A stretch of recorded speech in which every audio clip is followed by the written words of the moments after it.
As rádios da UFSM apresentam Rede Básica. Dicas para o Enem 2021.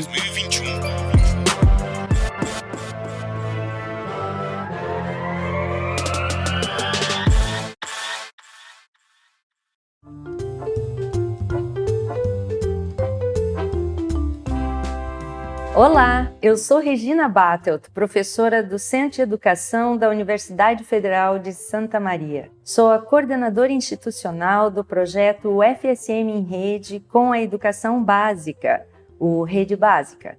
E começa aqui o Espaço Rede Básica, uma parceria entre a UFSM e as redes de ensino público da educação básica.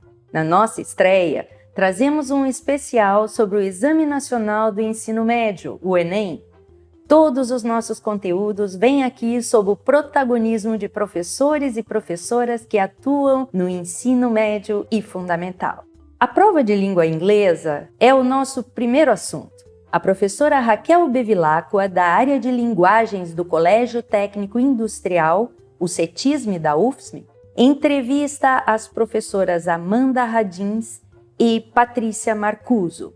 Amanda é doutoranda em letras e Patrícia é professora do Centro de Artes e Letras da Federal. Vamos ouvi-las. Hey, tá te preparando para fazer a prova do Enem? Quer algumas dicas de última hora sobre a prova de inglês do Enem? Então, este podcast é para ti. Olá! O meu nome é Raquel Bevilacqua e sou professora de Linguagens do Colégio Técnico Industrial de Santa Maria, o CETISM. E este é o Pod Línguas, um podcast da área de línguas do Colégio Industrial de Santa Maria. Bom, para a gente começar, você sabe dizer quantas questões tem a prova de inglês no Enem?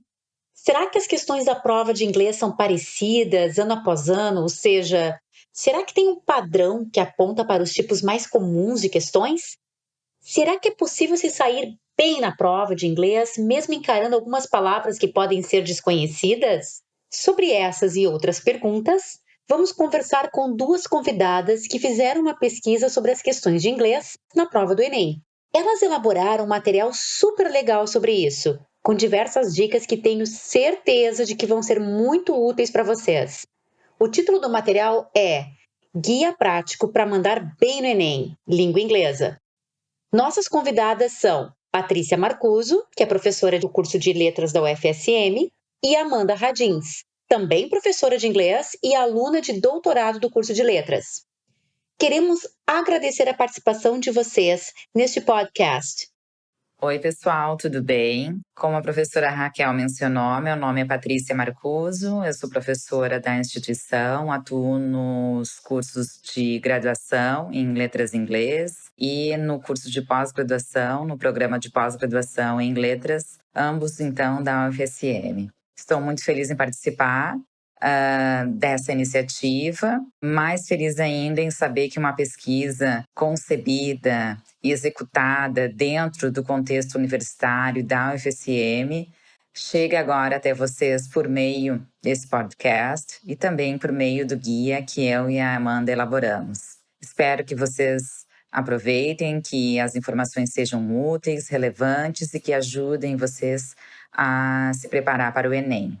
Em caso de dúvidas, podem me procurar pelas redes sociais. Eu tenho Facebook, tenho Instagram. Eu responderei com o maior prazer. Abraço. Oi, pessoal. Eu me chamo Amanda.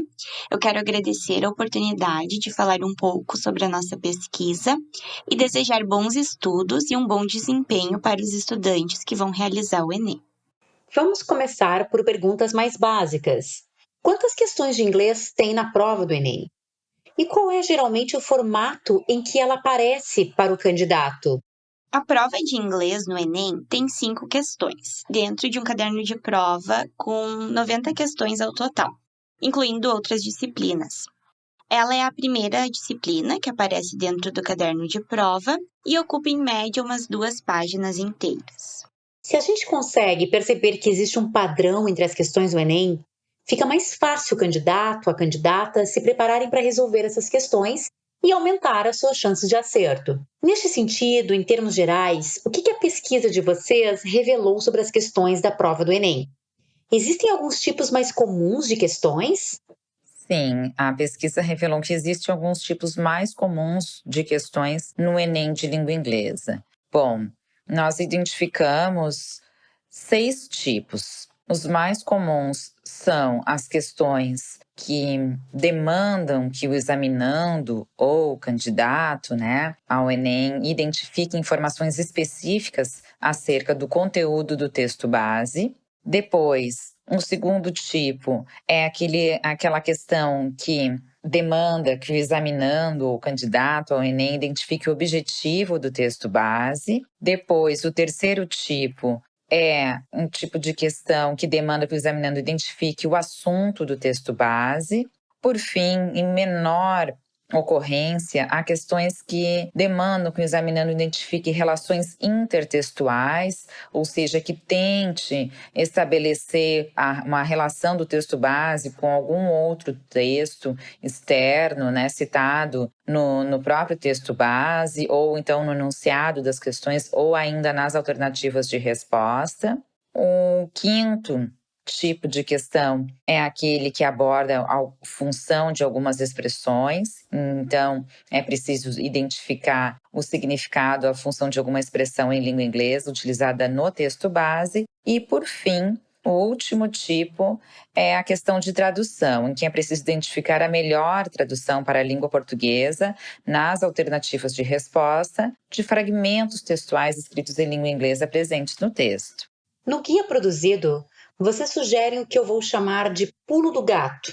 Isto é, vocês aconselham o candidato ou a candidata a pular o texto em inglês em um primeiro momento. Assim, o candidato deve abordar a questão em 3 etapas.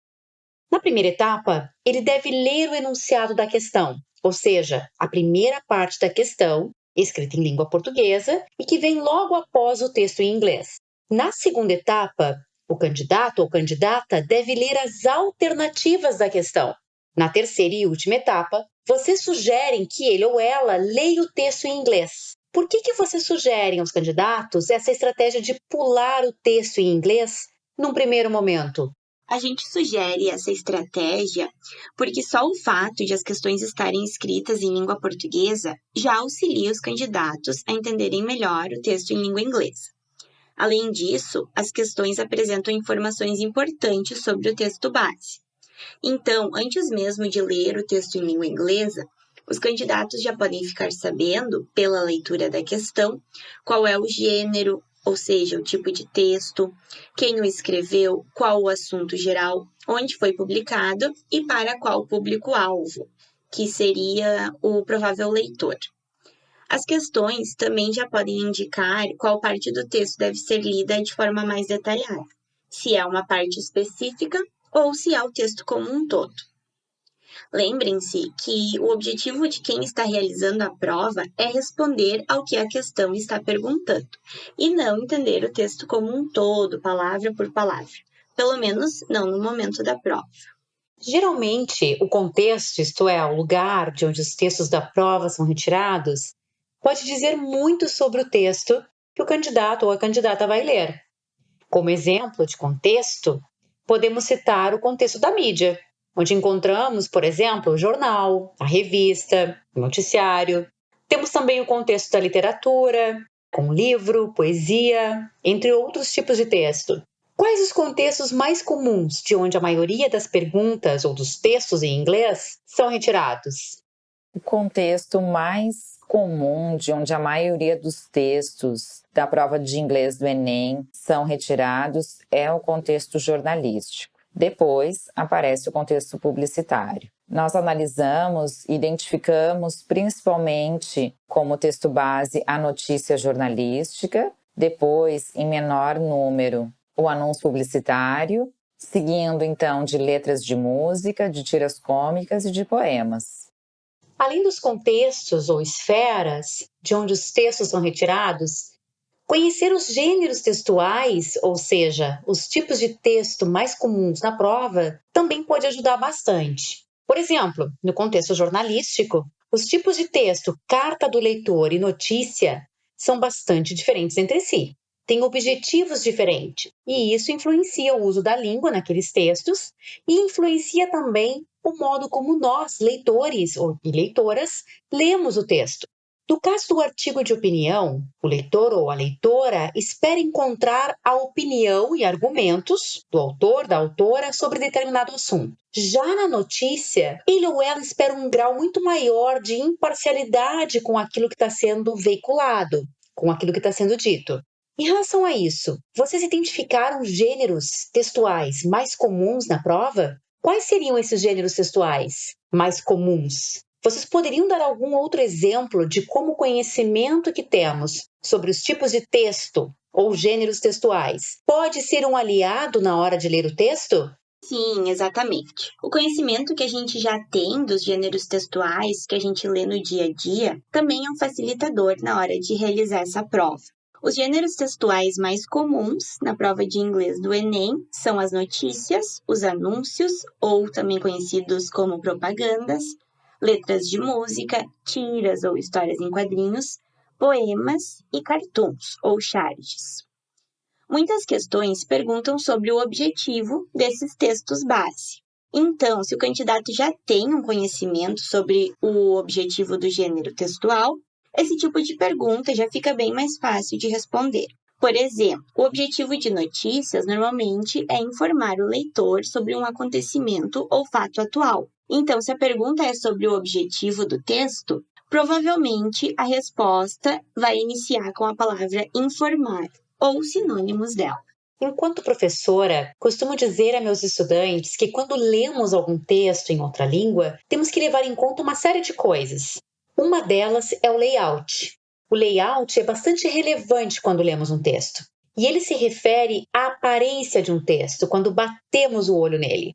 Ao analisar o layout de um texto, geralmente costumamos observar se há imagens ou não, se o título daquele texto é capaz de antecipar alguma coisa sobre o seu assunto, se há subtítulos, se o texto contém palavras escritas em uma cor ou tamanho diferenciados que buscam destacar algum tipo de informação. Essas são informações importantes que a gente precisa observar e que podem, inclusive, ajudar a compensar a falta de conhecimento que o candidato ou a candidata pode ter sobre determinadas palavras em um texto em língua inglesa. Que dicas vocês dariam aos nossos ouvintes sobre como esses elementos do texto podem ser explorados e o quanto eles podem ajudar a resolver uma questão? A questão do layout do texto, ou seja, a aparência dele, ou então a disposição dos elementos desse texto na página impressa, nos ajuda, no primeiro momento, a reconhecer o gênero daquele texto. Ou seja, se estamos lendo, por exemplo, uma receita de um bolo ou então uma notícia jornalística. E eu acho que esses elementos podem ajudar o candidato ao Enem justamente ao sentir dificuldade em entender alguns elementos do texto verbal, do texto escrito. Então, eu acho que em caso de dificuldade, vale a pena voltar para o texto não verbal e tentar justamente ler também, entender aquela imagem, aquela configuração, para justamente tentar compensar essa dificuldade na parte da leitura do texto verbal. Nosso bate-papo está muito bom e as dicas que vocês deram até aqui foram ótimas. Mas eu gostaria que vocês dessem uma dica final para aquele estudante que vai fazer a prova de inglês do Enem. O que mais este candidato ou candidata precisa saber, na opinião de vocês, para mandar bem na prova de inglês? E por fim, como é que a gente pode encontrar o material que vocês produziram? É importante ter em mente que o objetivo dessa prova é ver se o candidato consegue ler textos curtos em inglês. É claro que o conhecimento da língua inglesa e de conteúdos gramaticais é importante, como as palavras cognatas, que são parecidas com a língua portuguesa tanto na escrita quanto no significado, os sufixos, que são as terminações das palavras, que indicam se elas são substantivos, verbos, adjetivos ou advérbios, a ordem das palavras nos grupos nominais, que muda no inglês, como no exemplo clássico que nós temos hot dog, né? que no português a ordem muda e fica cachorro quente, as conjunções, que indicam a relação de sentido entre as orações, e os pronomes, que servem para fazer referência a outros termos já mencionados ou não.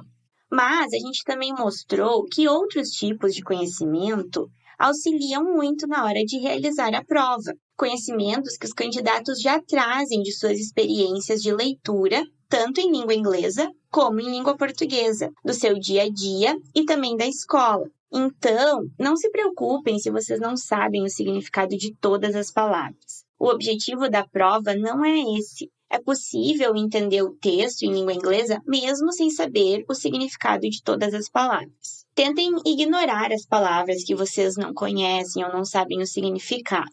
E se a palavra for muito importante para conseguir responder a pergunta, tente imaginar um possível significado para ela, considerando todo o contexto do texto. Por isso, também é importante seguir aquela dica de ler as perguntas primeiro e entender bem a pergunta, porque assim é possível saber quais as partes do texto precisam realmente ser entendidas e se é necessária uma leitura mais detalhada ou mais geral. Lembrem que o objetivo é responder a questão e não entender todas as palavras. O material que a gente elaborou está disponível online e vocês podem encontrar por meio da notícia divulgada no site da revista Arco da UFSM em 23 de junho de 2020. Bem, quero agradecer a participação de vocês hoje conosco e dizer que nosso papo foi muito bacana. Tenho certeza de que as dicas de que tratamos aqui podem ajudar muito um candidato e uma candidata a se preparar melhor para a prova. Bom, pessoal, são essas as informações que eu trouxe hoje para vocês. Como eu mencionei lá na abertura, espero que elas sejam úteis para vocês de alguma forma, principalmente na preparação para o Enem. Em caso de dúvida, não deixem de entrar em contato comigo, né, pelas minhas redes sociais. Acho que fica mais fácil. Eu tenho Facebook e Instagram, como eu mencionei. Fiquem à vontade. Desejo, então, bons estudos e uma boa prova. Obrigada. Agradeço mais uma vez pelo convite.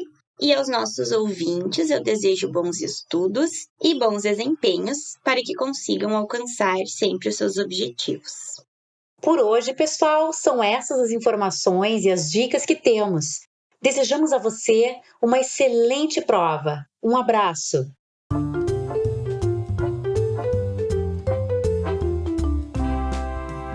Acabamos de ouvir no Espaço Rede Básica a entrevista da professora Raquel Bevilacqua, do CETISM, com as professoras Patrícia Marcuso, do CAL, e Amanda Radins, doutoranda em Letras. Agradecemos por suas contribuições da língua inglesa aos estudantes do ensino médio. É a pesquisa acadêmica que chega à comunidade. Ainda no campo das linguagens, passamos agora à prova de redação. Um trabalho feito pelo projeto Ateliê de Textos apresenta dicas sobre coesão textual, importante quesito para uma boa redação. O Ateliê de Textos é coordenado pela professora Cristiane Fuser, do Centro de Artes e Letras. O Rap da Coesão resulta de um trabalho de equipe que vem com contribuição especial da professora Daniela Moraes Pereira, da Escola Municipal de Ensino Fundamental Bernardino Fernandes, de Santa Maria. Vamos ouvi-los. Está no ar Minutos da Linguagem, um programa do projeto Ateliê de Textos da UFSM. Está no ar mais um programa Minutos da Linguagem, da Rádio Universidade. Hoje, o assunto é coesão referencial. Para falar sobre isso, convidamos a professora Daniela Moraes Pereira, da Escola Bernardino Fernandes, de Santa Maria. Olá, professora! É verdade que há várias maneiras de fazer um texto ter coesão referencial? Olá! É verdade sim, Guilherme. A linguagem é um sistema com muitas possibilidades de escolha. Quando você fala ou escreve um texto, pode se referir a diferentes participantes ou coisas. Pode retomar ou antecipar usando diversos mecanismos linguísticos. Fazemos isso toda hora, quando falamos ou escrevemos. Isso é tão diverso que os linguistas, aqueles que se dedicam arduamente aos estudos da linguagem, descobriram várias estratégias para estabelecer coesão nos textos. Que bacana! E que estratégias são essas? Hoje vamos falar de algumas, muito comuns em histórias. Na verdade, não sou eu quem vai falar. Tem uma novidade aí. Conhece a equipe do Ateliê de Textos? Claro, são estudantes e professores de um projeto de extensão que trabalham com oficinas de leitura e produção textual nas escolas públicas, não é? Isso mesmo! Eles elaboraram um rap que explica e exemplifica algumas estratégias de coesão. Vamos ouvir? Está no ponto. Com vocês, o rap da coesão.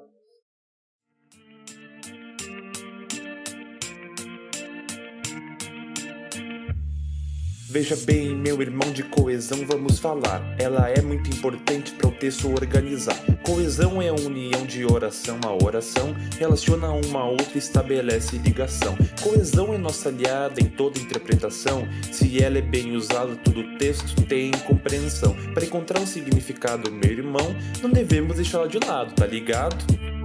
São dois tipos de coesão você tem de conhecer, fica bem ligado aí para logo aprender. Coesão gramatical e coesão lexical são amigas de responsa para deixar o texto legal. Coesão gramatical é uma amiga bem simpática que harmoniza todo o texto só com itens de gramática. Dessa forma ela expressa significados mais gerais, essa você vai curtir demais. Coesão gramatical tem mais de uma classificação, referencial, elipse ou repetição. Se você quer aprender, meu irmão, essas três não vão te deixar na mão. Coesão referencial a gente usa para rastrear os participantes do texto, ela ajuda a encontrar. Mas se você não entendeu, muita calma, pois eu digo e repito, anáfora se refere ao que no texto já foi dito. Recupera numa frase o que estava lá atrás, para não perder de vista o que é importante demais. Fazemos isso toda hora, eu mesmo fiz agora, para retomar disse ela sem demora. Se liga em outro exemplo de uma história sensacional, a bruxa e o caldeirão vinda lá de Portugal. Fala aí, José Leão Machado. Uma bruxa sem caldeirão era como um padeiro sem forno. De que forma poderia ela agora preparar as horríveis poções? E aí, percebeu? Para retomar a bruxa, o escritor disse ela, tranquilo? Até aqui, sem churumela. Coesão referencial a gente usa para rastrear os participantes do texto, ela ajuda a encontrar. A catáfora antecipa o que no texto será dito, é outro modo de enunciar o que será bem conhecido. Para dar um bom exemplo, chamo um velho amigo meu, Machado de Assis é seu nome e muitas obras escreveu. Quincas Borba é uma delas, bora ver o que tem nela, acompanha aí. Chegou a compor de cabeça um sinete para seu uso com este lema: ao vencedor, as batatas. E aí, percebeu? Este lema apontou referente na expressão logo à frente, ao vencedor, as batatas, está aí o referente. Coesão referencial a gente usa para rastrear os participantes do texto, ela ajuda a encontrar. Para frente ou para trás, um recurso é permitido para esconder o referente que não se quer ver repetido. Mas cuidado, meu irmão, omitir o referente só quando em outra frase ele estiver presente. Estou falando da elipse, um recurso excelente. Até para falar de amor, a elipse tem sua vez, como bem fazia Camões, grande poeta português. Amor é fogo que arde sem se ver, é ferida que dói e não se sente, é um contentamento descontente, é dor que desatina sem doer. Veja lá nesse poema, o amor é o principal, mas para não ter repetição em cada verso, a elipse de amor antes do verbo dá um charme especial. O avesso da elipse adivinha o que é, falo da repetição, que também funciona bem como recurso de coesão. Há quem pense que é defeito, mas não é não. Quando se quer enfatizar um referente, repetição é uma estratégia eficiente. Cruz e Souza exemplifica pra gente. Vozes veladas, veludosas vozes, volúpias dos violões, vozes veladas. Era uma vez um gato xadrez, quer que eu te conte outra vez? Vozes veladas, veludosas vozes, volúpias dos violões, vozes veladas. Então veja, meu amigo, para que serve tudo isso, referente em elipse por já ser no texto conhecido, para dar todo o destaque e a deixá-lo repetido. Coesão lexical é outra amiga para ajudar. As palavras de um texto ela consegue relacionar. Para expressar um significado mais específico, essa amiga de responsa deixa o texto magnífico. Monteiro Lobato é um exemplo, usava com maestria o léxico de sua memória para reiterar seus personagens ao longo da história. Emília, quem não lembra dela? A querida bruxa da Narizinho, a boneca de pano recheada com macela, a condessa de 3 estrelinhas, a marquesa de Rabicó, a boneca de pano falante, metida que só. E assim a Emília se faz presente na narrativa, ficando a história muito mais informativa. Entendeu para que serve a coesão referencial? Com ela o texto cresce, amplia e desenvolve. Carrega coisas personagens que na trama se envolve. Ora lendo, ora escrevendo, ora ouvindo, ora falando. Fica esperto, meu amigo, dessa mais pura verdade. Coesão é necessária para viver em sociedade. E aí, curtiram o rap da coesão? Muito legal mesmo. Espero que tenham gostado de tudo, dessa melodia bacana e ainda mais de aprender sobre coesão gramatical e coesão lexical. A anáfora, catáfora, elipse e a repetição são conhecimentos essenciais para a boa leitura e a boa produção de textos. Agradeço sua presença, professora Daniela. Foi muito bom tê-la aqui conosco. Obrigada, Guilherme. Eu que agradeço a oportunidade de falar sobre assuntos que eu amo. Pode chamar quando quiser. Até a próxima. Então é isso. Aqui no Minutos da Linguagem você aprende e se diverte. Até a próxima. Um programa do projeto Ateliê de Textos da UFSM.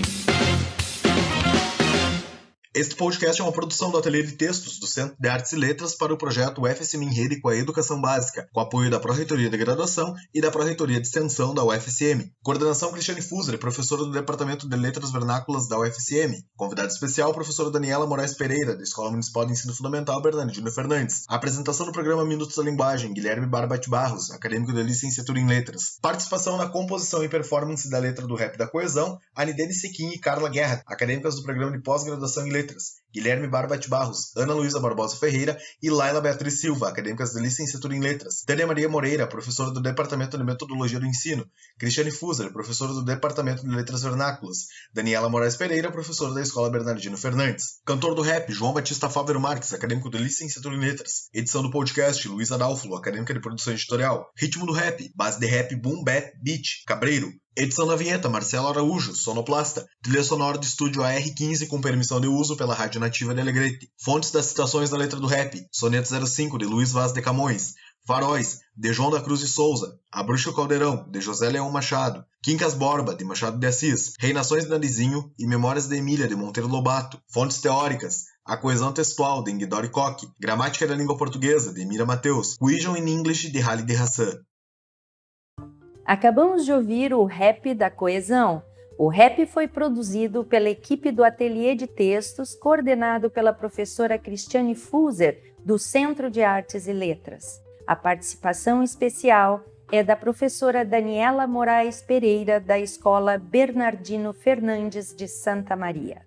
A prova do Enem inclui questões de linguagem e de ciências humanas desde o início. Deste nosso primeiro episódio do Espaço Rede Básica, focamos nas linguagens. Passaremos agora às ciências humanas.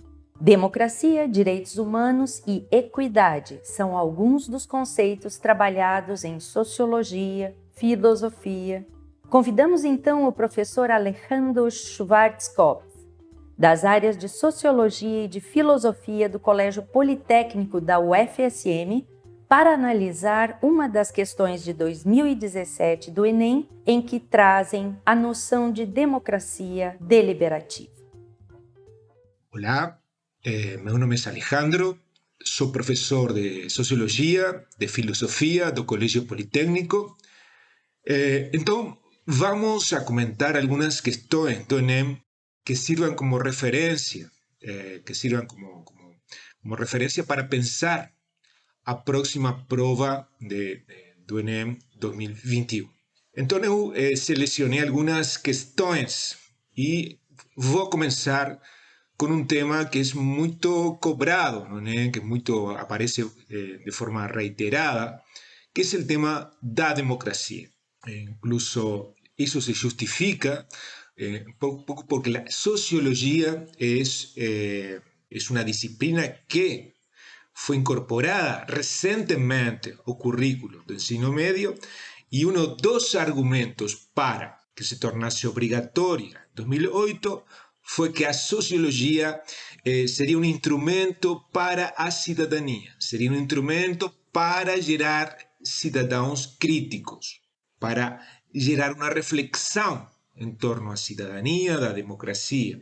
Então, eu trouxe uma questão vinculada à democracia. Então, nesta questão, que aparece no Enel 2017, se refere a um conceito de democracia que é um pouco abordado por um pensador, por um filósofo, que é uma referência no século XX, que actualmente é vivo, não? Mas talvez é o filósofo mais importante vivo atualmente, e que seu pensamento abrange várias esferas da área das ciências sociais. Então, a questão é sobre um pouco o significado de democracia, um pouco como lo trabalha, como lo aborda Jürgen Habermas. Então, a questão que vamos analisar es en realidad parte de un texto que es un comentador. Aquí aparece un comentador de Jürgen Habermas y Vitale, que va a comentar sobre el concepto de democracia deliberativa que aparece en Habermas. Entonces vamos a analizar esa cuestión. Entonces vamos a comenzar aquí con la primera frase. O concepto de democracia no pensamento de Habermas es construido a partir de una dimensión procedimental, causada no discurso y una deliberación. Entonces vean aquí el primer elemento que vamos a subrayar, que vamos a destacar en esta frase. Entonces, el pensamiento, la idea de democracia de Habermas es una democracia procedimental y deliberativa. Y para saber qué significa eso, primero tenemos que pensar qué idea nos tenemos de democracia. ¿Cuál es la idea que vocês más común que nos tenemos de democracia? ¿Qué tipo de democracia nos tenemos hoy? Entonces, hoy tenemos o tipo de democracia que tenemos hoy no Brasil, grande parte do mundo, es una democracia representativa. Nos escolhemos en periodos electorales. Cada 2 años, 4 años, escolhemos representantes, sejam vereadores, senadores, diputados, gobernadores. Todos ellos son representantes, o sea que nós tenemos una democracia representativa. Y aquí Habermas va a destacar otro aspecto de la democracia, que no es esta idea de representación, donde las personas escolhem os governantes governam por um período determinado e vão fazendo as leis, vão executando as leis em um período determinado. Isso é democracia representativa. Mas Habermas vai destacar outro tipo de democracia. E isso vocês têm que lembrar quando apareça no Enem. Uma questão de democracia vinculada a Habermas, você tem que lembrar nessa ideia de deliberação, processo, discurso, que são as ideias que aparecem em Habermas. Então, vou colocar um pouco o que significa essa ideia de deliberação. Então, vejam aqui, a legitimidade democrática exige que o processo de tomada de decisões políticas ocorra a partir de uma ampla discussão pública para somente, então, decidir. Poco esta idea de democracia en Habermas es la idea de que la democracia no es simplemente aquella idea de representación de los políticos, mas nos tenemos otros lugares donde podemos, a través de una discusión, de una argumentación, decidir. Eso es un poco la idea de democracia deliberativa. Ahora piensen cuáles son esos lugares. Existen esos lugares. Entonces, esos lugares no están en el Congreso, no están en un ejecutivo de la presidencia, no están en el gabinete del prefeito. Esos lugares, ¿dónde están? Están, Habermas va a hablar en esferas públicas. Lugares públicos donde las personas puedan participar, discutir que deliberar sobre argumentos, lo que es correcto, lo que no es correcto. ¿Y dónde están esos espacios? Pense, ¿existen esos lugares? Tal vez existan muito mais próximos do que vocês pensam. Por exemplo, los colegios de ensino medio, la mayoría tienen conselhos, están vinculados a conselhos de educación. Conselhos de educación son espacios públicos donde participan profesores, participan estudiantes, pueden participar pais. Entonces son lugares donde las personas pueden participar y decidir sobre cosas. Un conselho escolar, por ejemplo, puede decidir sobre o qué hacer sobre, en algunos casos, no en todos, en algunos casos pueden decidir sobre cómo utilizar un dinero público, o si comprar un computador o levar internet a los estudiantes que no tenían internet ahora en la pandemia. Ese tipo de decisión que afecta a las personas directamente son espacios de deliberación pública, donde las personas son afectadas directamente por esa decisión. Entonces, un poco la idea de democracia deliberativa es la siguiente: que los propios afectados, los propios que están decidiendo algo sobre una ley, sobre una norma, sean ellos propios que deliberen, que decidan. Por eso aquí dice a legitimidad. Cuando vean aquí, a legitimidad democrática exige un proceso de tomada de decisiones políticas. ¿Qué quiere decir eso?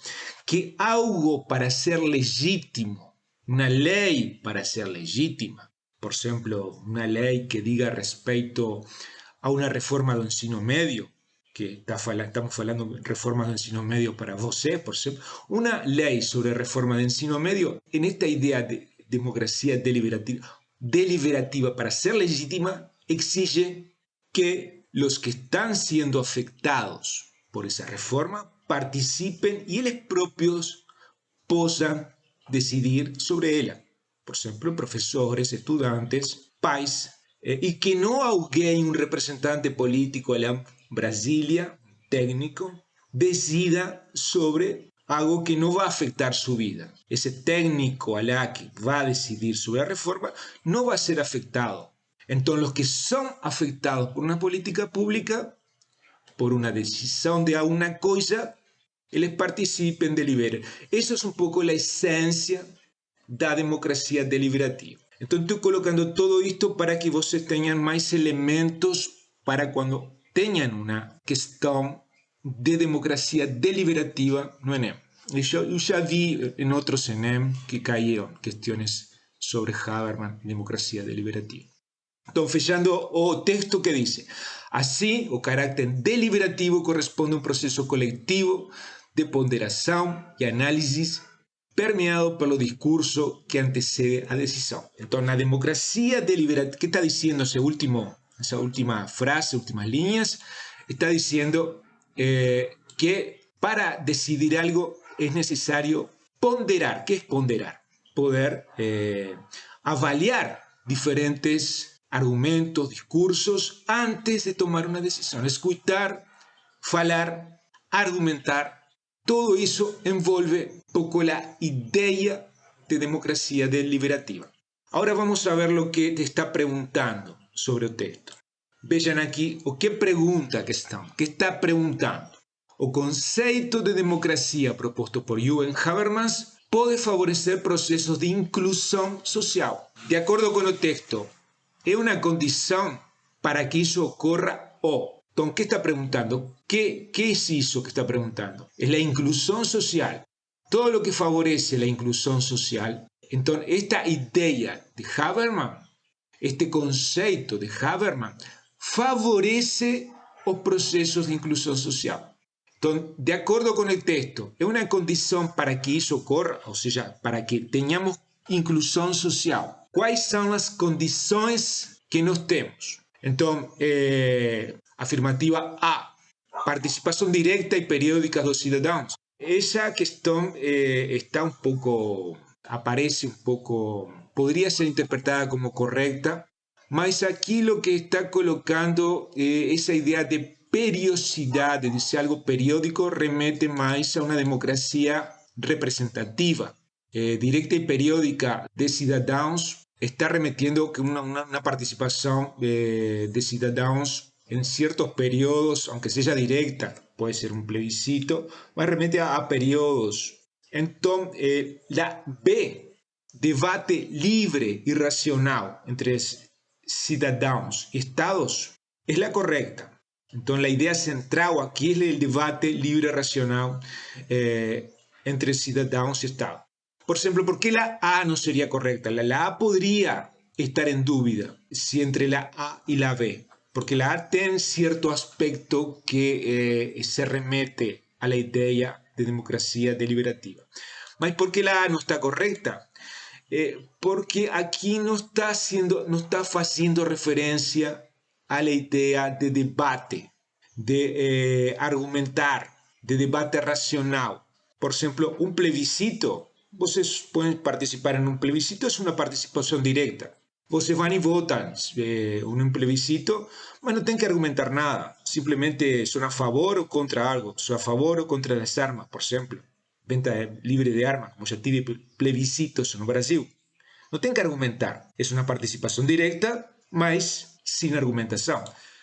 Ahí, cuando se fala en debate libre y racional, es lo que remete a democracia deliberativa. Entonces, la correcta es la B.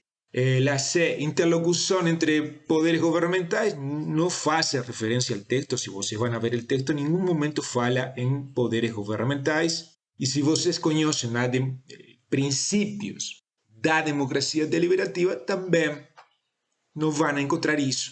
Elección de lideranzas políticas con mandatos temporarios, también no falamos que no era democracia representativa.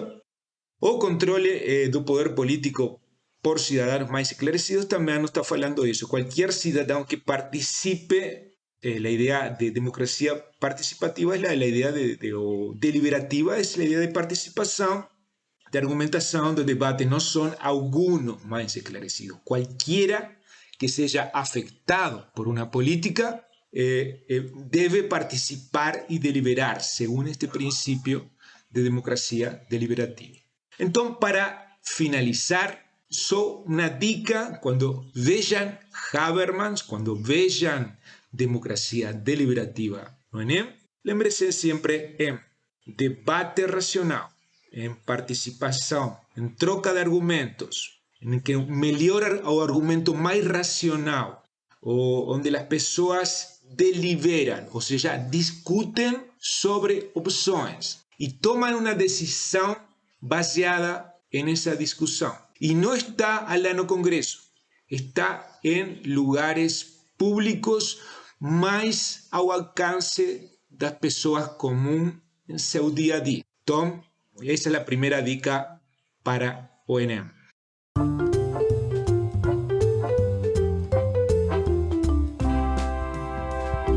Vamos a continuar discutiendo cuestiones do Enem. Y aquí tengo otra de 2019. Y se trata do SUS, Sistema Único de Saúde. Entonces vamos a analizar qué dice el texto y después cuál es la pregunta. Entonces, a creación del Sistema Único de Saúde, SUS, como una política para todos, constituye una de las más importantes conquistas da sociedade brasileira do século XX. O SUS debe ser valorizado y defendido como un marco para la ciudadanía. Vean aquí, vamos a subrayar aquí esta palabra ciudadanía y vamos a subrayar política para todos. A democracia envolve un modelo de Estado no qual as políticas protegen os cidadãos y reducen as desigualdades. Políticas que reducen as desigualdades. O SUS es una directriz que fortalece a ciudadanía y contribuye para asegurar o exercicio do direito, pluralismo político o bienestar como valores de una sociedad fraterna, pluralista, sin preconceitos, conforme prevé a Constitución Federal de 1988. Acá es un texto de Risotto que aparece no Enem y que nos vamos a analizar. Entonces, ¿qué está preguntando sobre este texto? Segundo o texto, duas características da concepción da política pública analizada son: ¿Cuál es la política pública? Está refiriendo a la política pública de saúde, o SUS. O SUS nació un poco, es fruto da Constituição de 1988.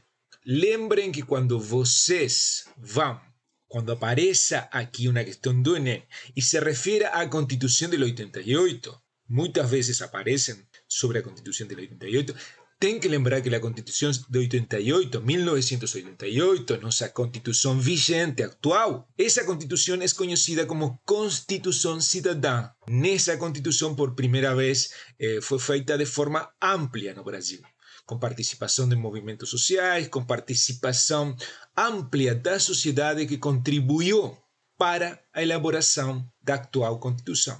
E essa Constituição prevê por primeira vez direitos sociais. Direitos sociais são direitos que asseguram ciertos direitos vinculados a questões econômicas, como a saúde, educação, que por primeira vez aparecem como direitos dos cidadãos no Brasil, como um direito resguardado na Constituição.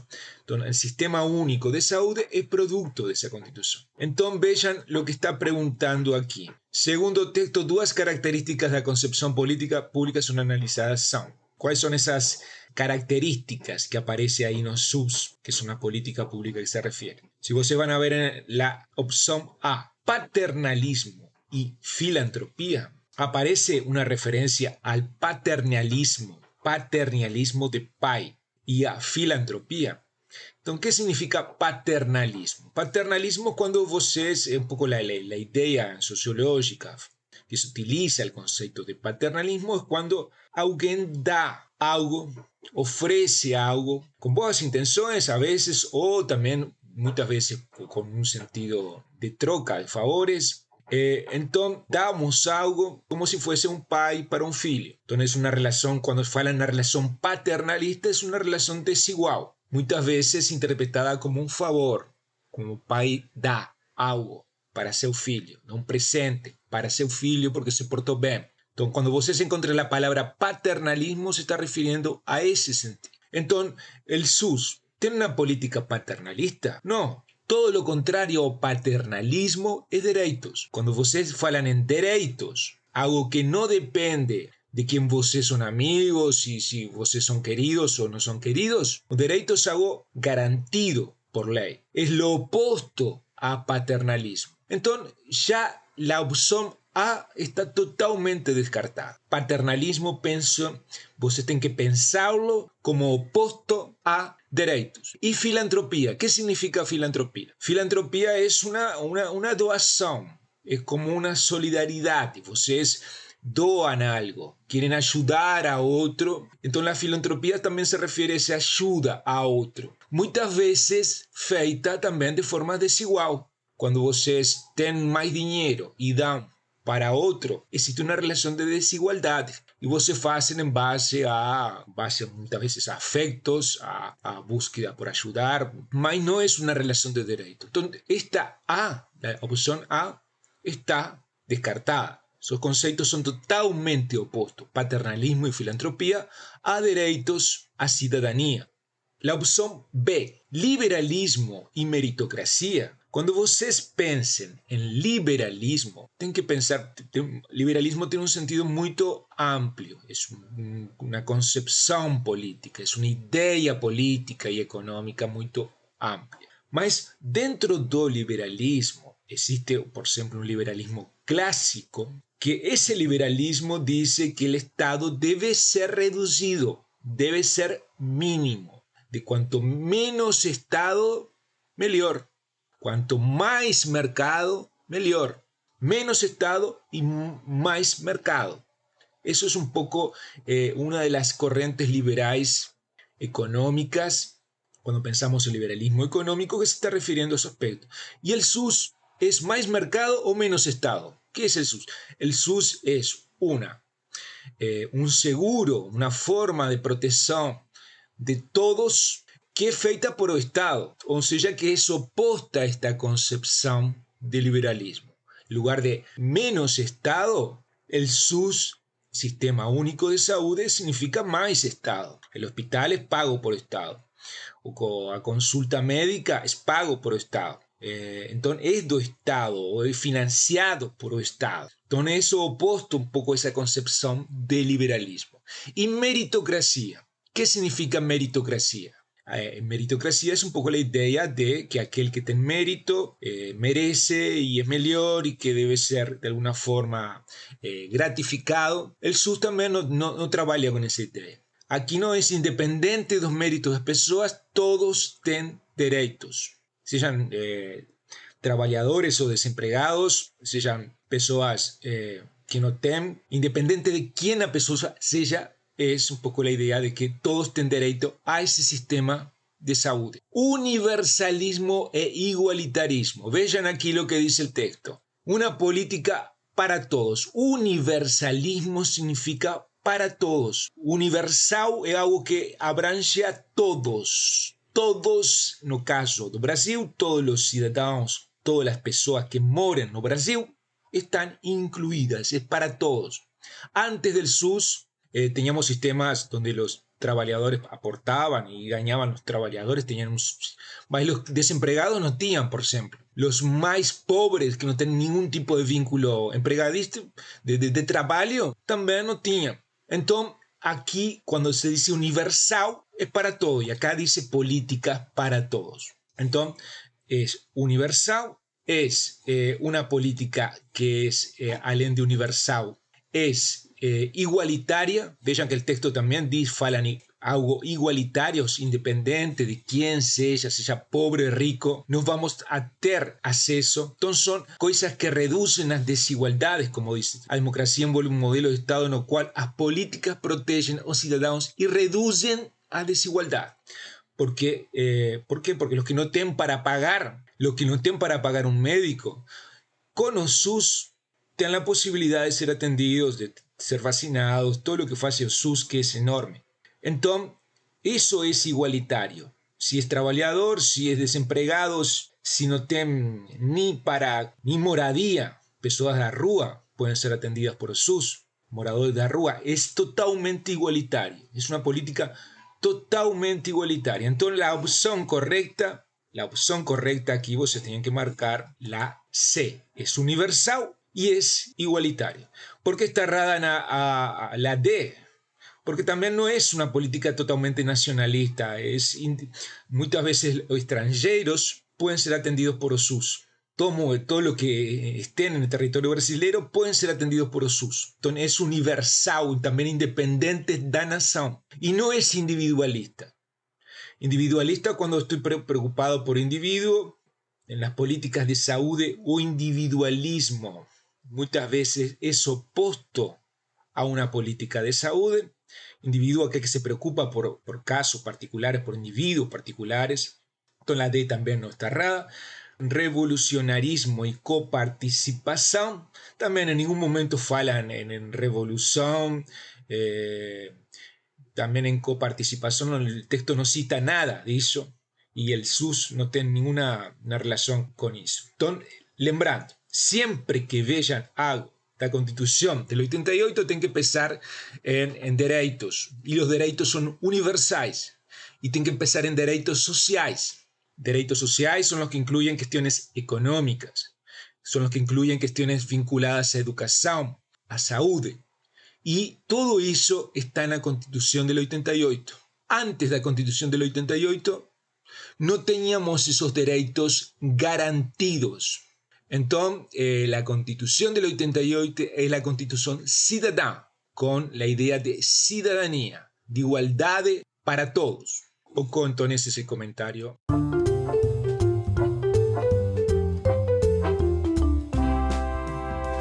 Agradecemos as especiais análises do professor Alejandro Schwarzkopf, do Politécnico, com suas contribuições sobre questões de ciências humanas da edição de 2017 do Enem.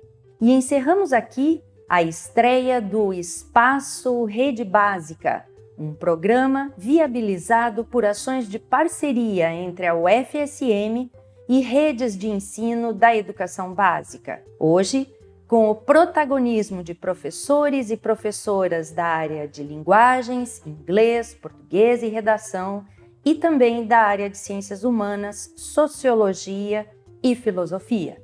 Eu sou a professora Regina Bartelt, do Departamento de Metodologia do Ensino do Centro de Educação da UFSM, coordenadora institucional do projeto UFSM em Rede com a Educação Básica, o Rede Básica. E agora ficamos por aqui. Estejam bem e até o próximo programa. Você acabou de ouvir Espaço Rede Básica, uma produção da UFSM em parceria com as redes de ensino da educação básica.